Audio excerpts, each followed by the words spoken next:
Evoking the presence of the great compassion, let us fill our hearts with our own compassion toward ourselves and toward all living things. Let us pray that we ourselves cease to be the cause of suffering to each other.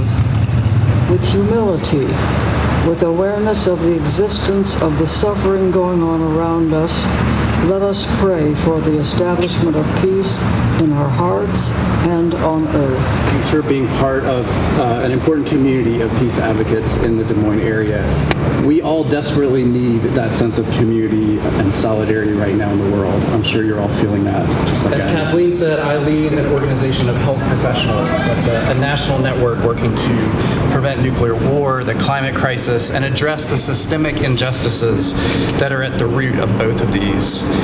I'm thrilled to have several PSR folks here today, David Drake, John Rakow, and Maureen McHugh, and maybe others of you who I haven't met yet as well. So I've lived in Iowa a little over a decade, and I remember really vividly in 2016, I was working at Central College, and Trump was elected, and I think a lot of people all over the country, including here, were in certain ways shocked and surprised and trying to make sense of that. And part of what was so striking was there was this moment of confusion about the Midwest and what happened with these states that people didn't expect to flip so thoroughly. And as part of that, like Kathleen said, I decided to launch a podcast to try to think about, what is this place that is, I was seeing caricatured in so many ways as flat, a monoculture, a place that was ecologically, demographically, and politically much more simplistic than what I was experiencing myself. And so I wanted to understand that legacy of civil rights and peace advocacy and justice, but also, as she said, the ways that all those things are really being negotiated and struggled over today. A woman named Irene Moines. She's a public health worker in Dubuque who's part of a sizable community there of Iowans who are originally from the Marshall Islands. They were displaced by a frightening combination of rising seawaters caused by climate change that make many of the islands there uninhabitable, but also by the legacy of toxic radioactive waste from U.S. nuclear testing in the Marshall Islands over many, many years. And so many of them have wound up in places like Dubuque and in states like Arkansas and Oklahoma and places that you wouldn't think would have such a significant number of Marshallese. So I thought I knew a lot about nuclear weapons. I grew up involved in some capacity in the peace movement since I was a toddler in a stroller at rallies. But I was really struck in some powerful ways hearing her story and the story of this community.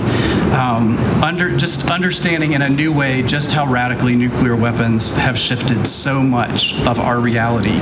Our bodies, our environments, even our minds, I think, have been reshaped by the ways we've radically raised the stakes of any and all global conflicts and even accidents. And this also has radically activated peace movements. Probably many of you are here in part because of concern about nuclear weapons that probably goes back for decades. And so in 2023, I leapt at the opportunity to lead Physicians for Social Responsibility, one of the organizations that was born out of this response to the nuclear threat, part of a global movement to abolish nuclear weapons, and also dedicated to averting the climate crisis and addressing the injustices at the root of both of these. So PSR was founded in 1961. at the height of the Cold War by a group of physicians who were concerned about the threat of nuclear war, not just as a political or military issue, but as a public health emergency. Even a single use of a nuclear weapon leads to a situation where there's no meaningful medical response. Only overwhelming death, destruction, injury, and environmental devastation. So PSR is part of a movement to abolish these weapons altogether, an audacious goal, but also one that seems perfectly rational. So we've worked for almost 65 years towards that goal of nuclear weapons abolition, adapting all sorts of tactics and strategies for changing political circumstances. And we've grown to include not just physicians, but all sorts of health professionals and other allies who care about this same goal. And we've grown to address not just nuclear weapons, but other existential threats, like I said, including the threat of climate change. Now, this struggle for nuclear weapons abolition and climate justice, of course, became even more urgent and difficult during the first Trump administration that I mentioned before. We witnessed the dismantling of arms control treaties, a whole array of nuclear saber rattling, pulling out of the Iran nuclear deal, almost triggering war with North Korea. And Trump's foreign policy, I think, awakened many of us to a renewed sense that nuclear catastrophe might be alarmingly close. In this second term, over just the last several months, I think we've seen even more upheaval in our diplomatic relationships, but also real attacks on democratic norms that we have often taken for granted. So attacks on civil society, on universities, on the media, museums, nonprofits like the one that I lead. Attacks on the rule of law and due process, separation of powers, even the freedom of speech no longer seems sacrosanct. And there's been a remarkable consolidation of power by the president and a remarkable concentration of wealth. I imagine, like me, many of you are freaked out to think about all these things all the time, right? There's all sorts of conversations among social scientists and scholars and advocates and organizers about how to name what we're living through.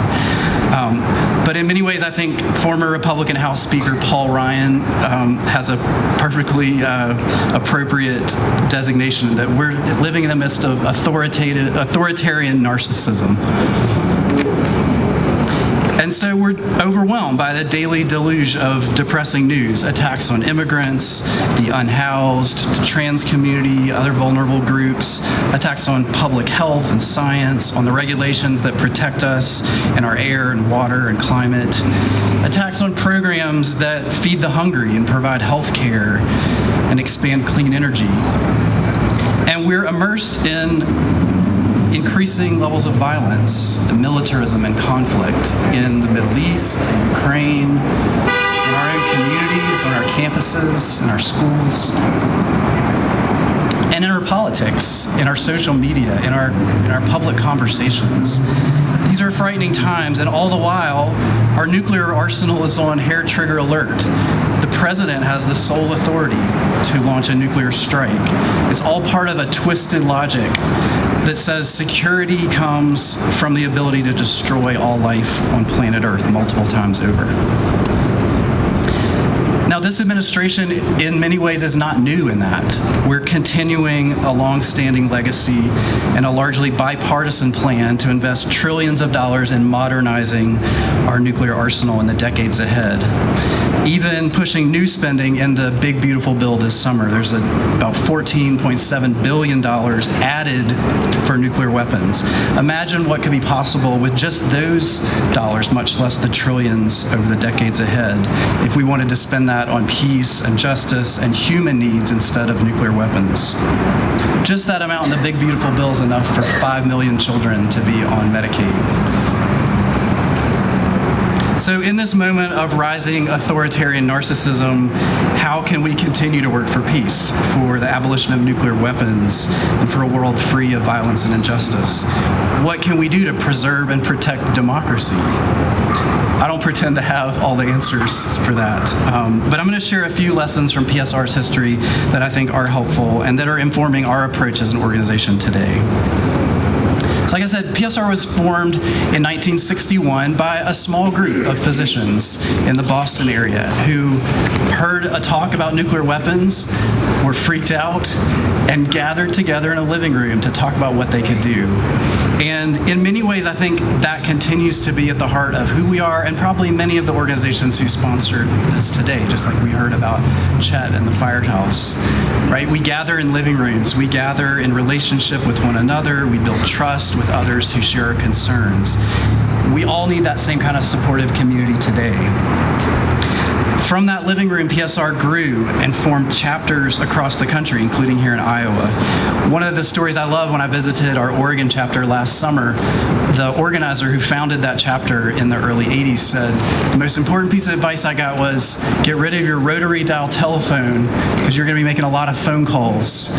This is really important work and you need to invite as many people as you can into it. So we obviously, don't use rotary phones or much less phones with cords very often anymore, but we still need to figure out whatever technologies we can to make those kinds of invitations, right? To invite other people into our living rooms, into our community meetings, into our organizing for change at the state and local level and nationally. So PSR continues to do that kind of work, building chapters and inviting people into our work. We especially right now feel like it's vital to invite young people and medical students and trainees. We have a whole program for emerging leaders that this year had the largest ever contingent who joined. I think a lot of us feel the need for that sense of community.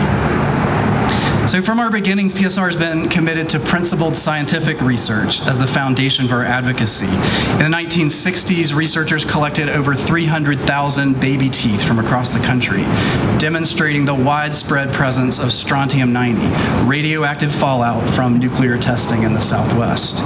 Now, this had a powerful impact, sharing these stories of children and parents, sounding the alarm for the threat to our nation's children and their health. And this was a big part of what convinced President Kennedy to sign the Limited Nuclear Test Ban Treaty, ending atmospheric testing. And so to this day, we continue to produce research and health-focused resources and mobilize people to use that information to take action, to contact decision makers, to give public testimony, and to engage media and educate the public. This is just one example of how important it has always been for us to highlight the broad threat that nuclear weapons create for us, but also the disproportionate impact on particular communities.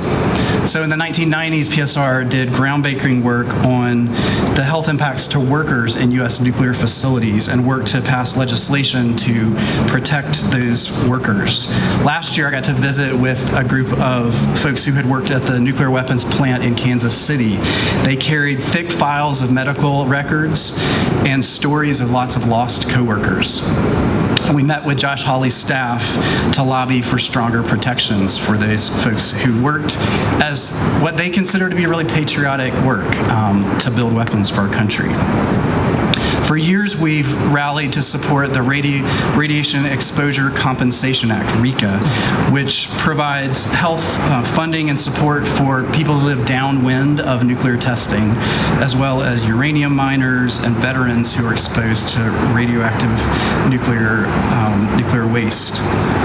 So that was actually one of the silver linings of this big, beautiful bill, that we managed to pass and expand that program into new states, additional funding for nuclear workers. And so, that's something that will come up again for review in just a couple years, and we will continue to advocate for protections for those especially impacted. In 2026, there will be another really important opportunity for us to stand with those vulnerable frontline communities. So as part of this trillions of dollars towards nuclear modernization, there's a proposal to build new plutonium warheads for the next 50 years to produce those at 2 sites in Los Alamos and in South Carolina. And as part of that process, that approval process, there's an environmental and health review that will open this entire supply chain up for comment from anybody who wants. And so we will take that opportunity to stand together with those communities and talk about the health risks and concerns, the history of the legacy of pollution in places like Rocky Flats, Colorado, and places like I mentioned in Kansas City and lots of other facilities. We're launching a new training program in just over a month to give people a 12-week curriculum where they can deepen their medical expertise to be able to stand in testimony when those hearings open up next year. So PSR has really worked to try to support those vulnerable communities. We also have a long history of international engagement, working to prove that diplomacy, even among enemies, is possible and necessary. So at the height of the Cold War, U.S. and Soviet physicians met and modeled a trusting relationship, the desire to have a common future of peace and to speak together with one voice, warning against the threat of global destruction. We founded an international organization, the International Physicians for the Prevention of Nuclear War, which in 1985 was awarded the Nobel Peace Prize for helping enable diplomatic negotiations during the Reagan administration. And even though that didn't lead to the full abolition of nuclear weapons, there were moments of opportunity. And in the decades since then, we've reduced the nuclear stockpile globally by 80%, from 60,000 weapons to now around 12. Far too many, but pretty dramatic progress that I think many people forget or haven't realized. And this global movement for nuclear weapons abolition has had tremendous momentum in recent years as well. So in 2017, the United Nations adopted the Treaty for the Prohibition of Nuclear Weapons, a legally binding international agreement that makes nuclear weapons illegal under international law. So even though the United States and other nuclear-armed countries have not yet signed on, more than half the nations of the world have signed the Treaty for the Prohibition of Nuclear Weapons. I think it's a powerful signal of the kind of global moral consensus. This treaty wouldn't have been possible without the voices of survivors from Hiroshima and Nagasaki and other communities impacted by nuclear testing and production, by humanitarian voices, by doctors and nurses, youth organizers, and faith communities. And we continue to dialogue with Russian and Chinese colleagues about the ongoing tensions and threat of nuclear escalation. Claire and David Cumbie-Drake are going to Nagasaki just in over a week to be part of international meetings for the IPPNW and part of our ongoing dialogue with global partners. This is especially important when our own government is far from responsive, right? That we continue to work at the local level as well as with those international partners.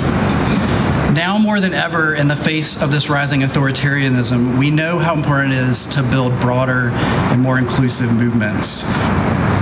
We need to engage with faith groups, with veterans, with others working to abolish nuclear weapons, but also all those who are working to confront the threat of climate change, and with allied movements like labor, women's rights, racial justice, those working for health equity, and movements to defend democracy itself here at home and around the world.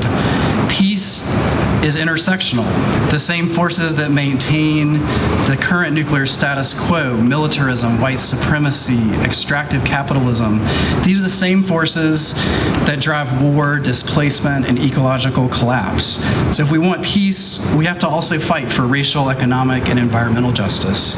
And we know from examples throughout history here in the US and around the world that democracy survives and thrives because not just a single party wins or loses an election, but because there are broad, inclusive movements with millions of people like us standing up together, speaking up, and organizing. So these are some lessons from PSR's own history that I hope give you ideas about strategies and tactics that might inform the work you're doing in various organizations and movements that you're part of. And I remain hopeful that we can continue progress towards nuclear weapons abolition, even in the next few years. Now, PSR and this movement have also learned some really important, deeper lessons. I think ones that echo the kind of contemplative line of thought that we were invited into earlier. So I want to highlight two people in closing whose insights I think are especially valuable, and people who I think would echo really well with Chet and the kind of model that he set. So Robert J. Lifton and Joanna Macy, I'll talk about just briefly. Both of these are people who were in their 90s and passed away just over the last few weeks. Psychiatrist and author Robert J. Lifton dedicated his life to documenting the psychological toll of war, genocide, and nuclear weapons.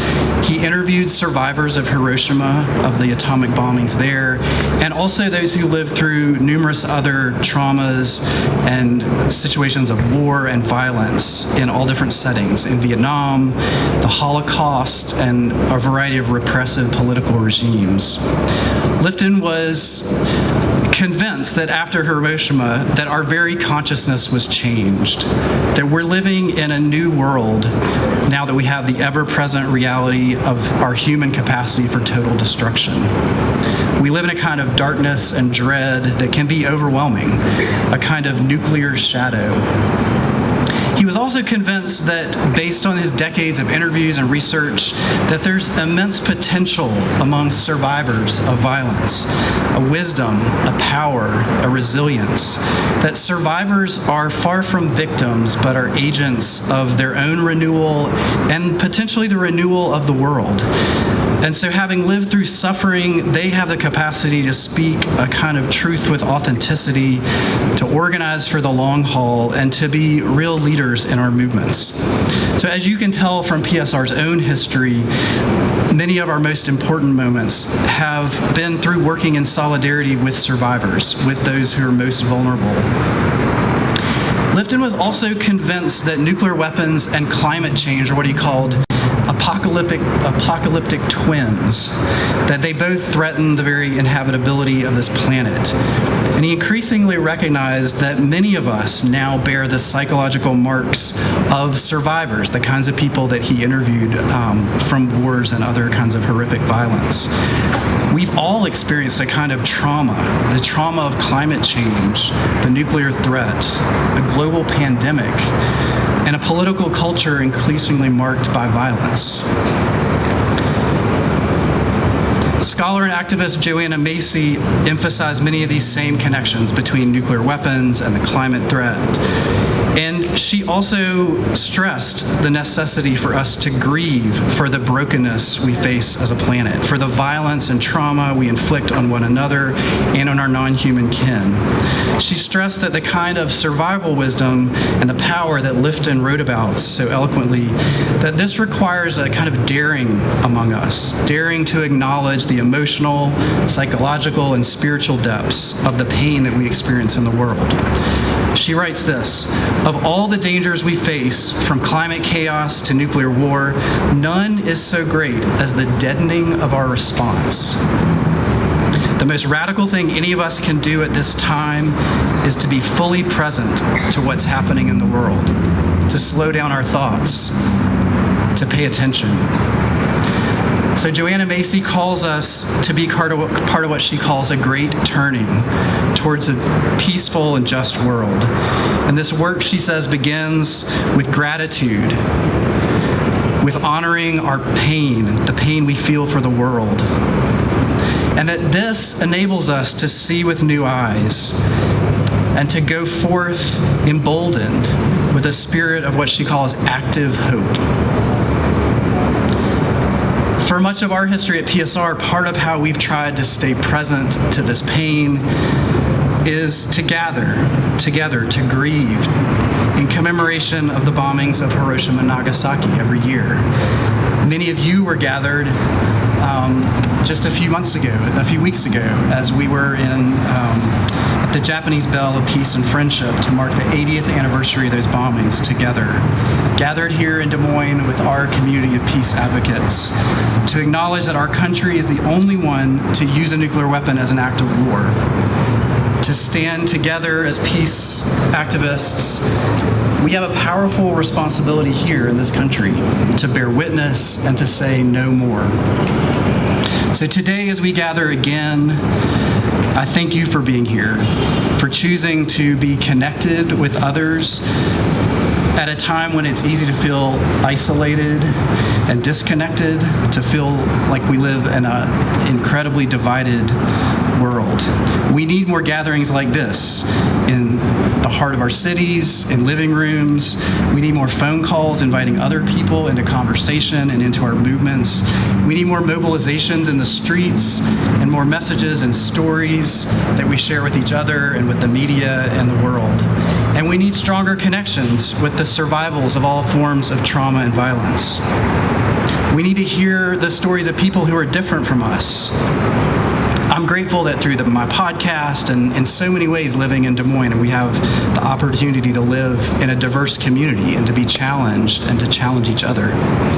Dark times like this can be remarkably divisive, but this is an amazing moment, an important one for us to practice love and understanding, to be curious and open to new possibilities, and to make these kinds of new connections. I would invite you to, if you haven't already, join and support one of the organizations that helped to sponsor this event today. Join Physicians for Social Responsibility. We need a strong civil society now more than ever. Times like these can be isolating, like I said. They can be paralyzing for us as individuals, and we need these kinds of connections. We need to be less individuals and more part of a strong and resilient web, a movement that calls us back to the shared values of democracy, peace, and justice. This movement to abolish nuclear weapons has made tremendous progress, but we have a long way to go. Thank you for being part of this important community, working together in solidarity. May we go from here in a spirit of active hope.